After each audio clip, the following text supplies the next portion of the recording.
Macabre, everybody. It's time for one of these. Hey, this is a band I met. This one's part 10.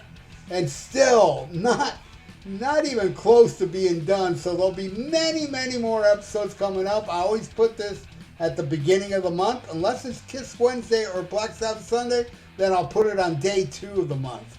So, all right, let's get this started. All right, the first one is, let's see here. Oh, Steve Mann from Michael Schenker. I took this picture with him when I saw Michael Schenker Fest, which was amazing because, you know, I never got to see Michael Schenker, and what a way to see him with all the singers, and it was just phenomenal. It was a long-ass set, and it just flat out ruled. So unfortunately I didn't get to meet Michael Schenker, but I met several other people that I think I already talked about on past episodes. All right, next. Tony Foresta from Municipal Waste. This picture was taken when I opened for Municipal Waste. And he dug my band, man. He was very nice, and we had some drinks backstage, and this picture was taken. Tony Foresta, super nice guy. Got another band called Iron Reagan, which I thought was awesome as well. So, yeah, man. Great band. Fun band live, man. They're insanely fun. All right, next. Shane Embury from Napalm Death. And there I am with my friend Ruben De La Rosa. And this was a long time ago, man. Napalm with Strapping Young Lad. I got a picture with Devin Townsend somewhere. Nice guy. And I love me some Napalm Death. All right, next. This one's a funny picture, man. That's me, my friend Don, and Caesar holding up Warrel Dane. Yes, Warrel Dane was so drunk, we were holding him up. This is when Nevermore opened for Merciful Fate on the 9 tour. And man, I met Warrel Dane many times, and he was always the coolest dude, man. So sad he passed away. Rest in peace, Warrel Dane. You rock, my friend. Alright, next. Nicko McBrain from Iron Maiden. And I used to do a radio show. It was a college radio show that I used to guest on. You know, I used to win tickets all the time, and all the questions they would ask. And then they were like, man, we got to meet this dude. He knows everything. And then they invited me on their show, and it was fun, man. And they invited Nicko to come down. Nicko lives down here, and he came down, and super nice guy, kind of funny. I mean, he told jokes that weren't funny at all. And some jokes were so bad, they were actually, I laughed. And I remember one of them, he said, a sandwich walked into a bar. And the bartender said, we don't serve food here. I know. It's a stupid joke, but I laughed. I thought it was kind of funny.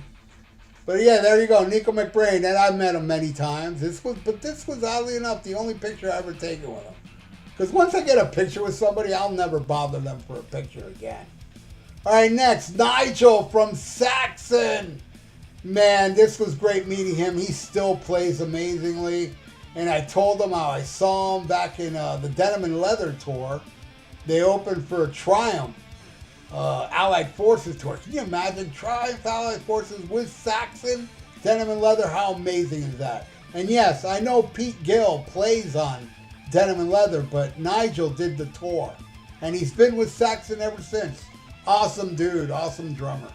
All right, next.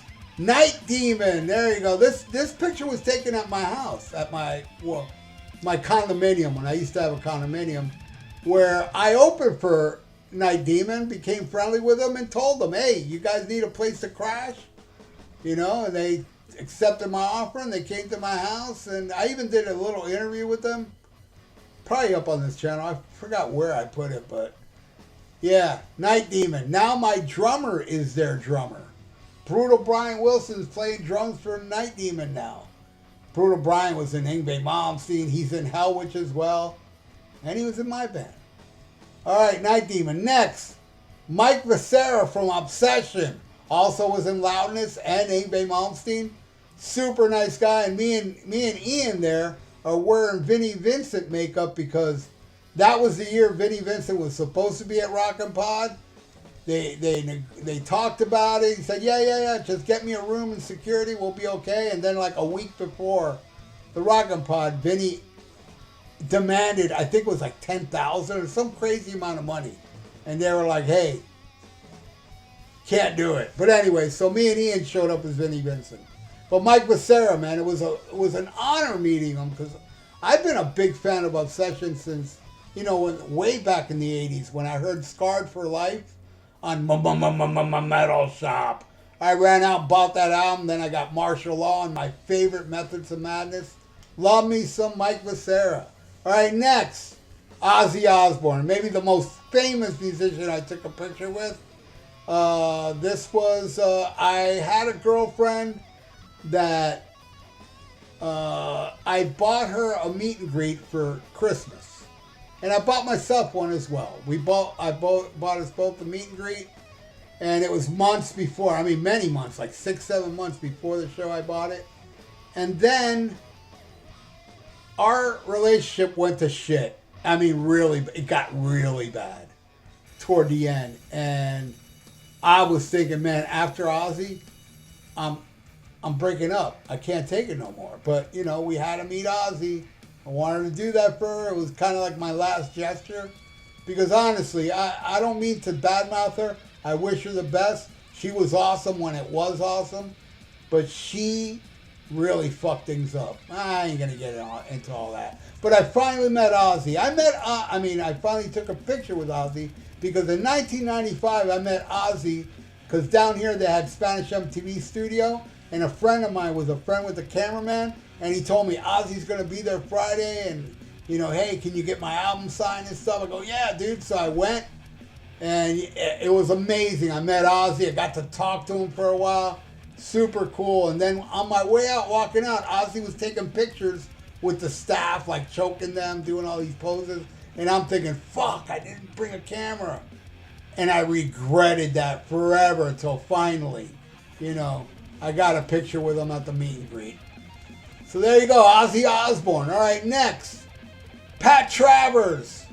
Yes, the great Pat Travers. He played Nicko McBrain's Rock and Roll Ribs anniversary show. They have one every year.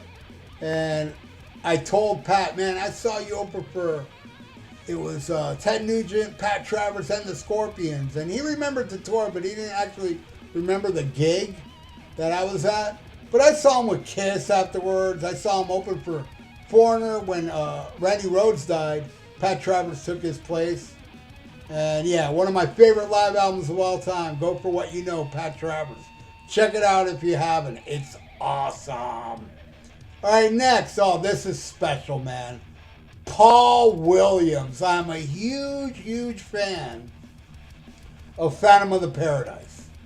And it turns out what's her name? Gloria Estefan's son flew him down here for a screening of Phantom of the Paradise.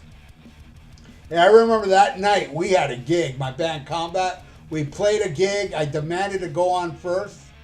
And we rushed to Coconut Grove to see Phantom of the Paradise. And he answered one of my questions. And then I took a picture with him before he left. Because he couldn't stick around for the movie. But yeah, I got a picture with a guy, man, that really, man, my whole youth was surrounded by that soundtrack, man. The greatest soundtrack ever. Phantom of the Paradise. Love it. All right, next. Perry Strickland.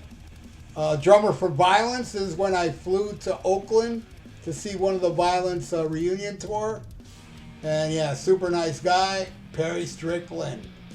Off my favorite thrash band of all time. All right, next after that, Mr. Peter Criss. Yes, I met Peter Criss. He did like some meet and greet thing where all the money went to cancer, breast cancer. So it was for a good cause, and I got to meet him. And his wife, who's got a bad reputation, Gigi, was super nice to me. Very nice. And so was Peter, man. Peter was a great guy. Glad I got to meet him. And there you go. That's it. These are all the bands I met for this one. Next month will be part 11. So thank you all for watching the Bands I Met episodes, part 10. And please subscribe to my channel if you haven't. Ring that little notification bell. And like the video. It's good for the YouTube algorithms. So stay frosty. Listen to Black Sabbath and smack 'em a gob.